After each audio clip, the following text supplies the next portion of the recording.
कभी आपने सोचा है, पुरुष जो युद्ध लड़ सकता है, कठिनाइयों का सामना कर सकता है, पहाड़ों को काट सकता है, वही पुरुष जब प्रेम में पड़ता है तो क्यों खो जाता है?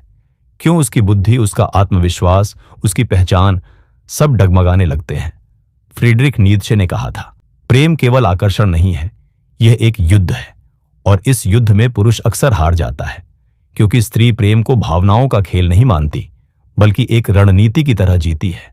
सोचिए, एक स्त्री जब किसी पुरुष को चाहती है तो वह उसके आत्मविश्वास को छू लेती है। वह जानती है कि उसे किस शब्द से नरम करना है और किस चुप्पी से तोड़ना है। यही है डार्क साइकोलॉजी का सबसे बड़ा खेल। आर्थर शोपेनहावर ने लिखा था, पुरुष प्रेम में अपनी स्वतंत्रता खो देता है, क्योंकि प्रकृति उसे स्त्री के हाथों बंधन में डाल देती है। शोपेनहावर का मानना था कि प्रेम कोई पवित्र चीज नहीं, बल्कि सिर्फ प्रजनन की चाल है। यानी पुरुष सोचता है कि वह प्रेम कर रहा है, जबकि हकीकत में वह सिर्फ प्रकृति की योजना में फंस गया है। क्या आपने कभी महसूस किया है, जब कोई स्त्री आपको देखती है और मुस्कुराती है तो आपका दिल तेज धड़कने लगता है? आप अचानक खुद को उसके सामने साबित करना चाहते हैं, आप मजबूत दिखना चाहते हैं। यही वह पल है जब आप धीरे धीरे अपने आप से दूर होने लगते हैं। फ्रायड ने कहा था, पुरुष के अवचेतन मन में हमेशा मां की छवि बसी रहती है, और जब वह प्रेम करता है तो अक्सर वह उस छवि को खोजता है। यानी पुरुष सोचता है कि वह स्त्री से प्रेम कर रहा है, लेकिन असल में वह अपने अवचेतन में बसी अधूरी जरूरतों का पीछा कर रहा है। यहीं से पुरुष का खोना शुरू होता है। वह अपने निर्णयों में नहीं रहता, बल्कि स्त्री की निगाहों, उसके शब्दों और उसकी चुप्पियों में रहने लगता है। आप देखिए, कितने ही पुरुष सफल रहे, लेकिन प्रेम में हार गए। इतिहास गवाह है, वीर योद्धा, कवि, राजा सब प्रेम में कमजोर हो गए, क्योंकि प्रेम, विशेषकर स्त्री का प्रेम, पुरुष की आत्मा के सबसे गहरे हिस्से को छू लेता है। नीत्शे ने कठोर शब्दों में लिखा था, स्त्री प्रेम नहीं करती, वह जीतती है।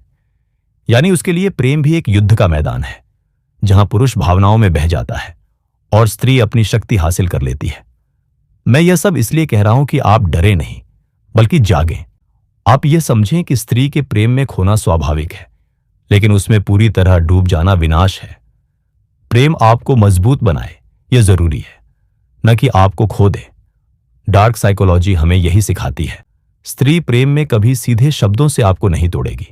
वह आपके अहंकार, आपकी चाहत और आपकी कमजोरी को धीरे धीरे घेर लेगी। और जब आप खुद को उसके बिना अधूरा मानने लगते हैं, तब आप सच में खो जाते हैं। शोपेनहावर ने यह भी कहा था, स्त्री की मुस्कान पुरुष को बांधने की जंजीर है। सोचिए, एक साधारण मुस्कान, एक नजर, और पुरुष अपने वर्षों की ताकत भूल जाता है। लेकिन यह सब जानकर भी हमें स्त्रियों से नफरत नहीं करनी चाहिए, क्योंकि यह उनका स्वभाव है। मुद्दा यह नहीं कि स्त्री कैसी है, मुद्दा यह है कि पुरुष खुद को कितना समझता है। आप खो सकते हैं अगर आप अपने जीवन का उद्देश्य भूल जाए। आप खो सकते हैं अगर आप प्रेम को ही सब कुछ मान लें। लेकिन अगर आप प्रेम को समझते हुए खुद को भी मजबूत रखें, तो आप खोएंगे नहीं। प्रेम में खोना आसान है, लेकिन प्रेम में खुद को पाना ही असली शक्ति है। नीत्शे, शोपेनहावर और फ्रायड हमें यही चेतावनी देते हैं। स्त्री आपको मोहित कर सकती है, तोड़ सकती है और आपको अपने घेरे में रख सकती है, लेकिन अगर आप जागरूक रहे तो आप प्रेम को भी समझेंगे और खुद को भी बचाएंगे। तो अगली बार जब प्रेम आपके दरवाजे पर दस्तक दे, तो मत भूलना कि यह सिर्फ सुख का रास्ता नहीं, बल्कि परीक्षा भी है। और इस परीक्षा में वही पास होता है जो खुद को खोए बिना प्रेम करना जानता है।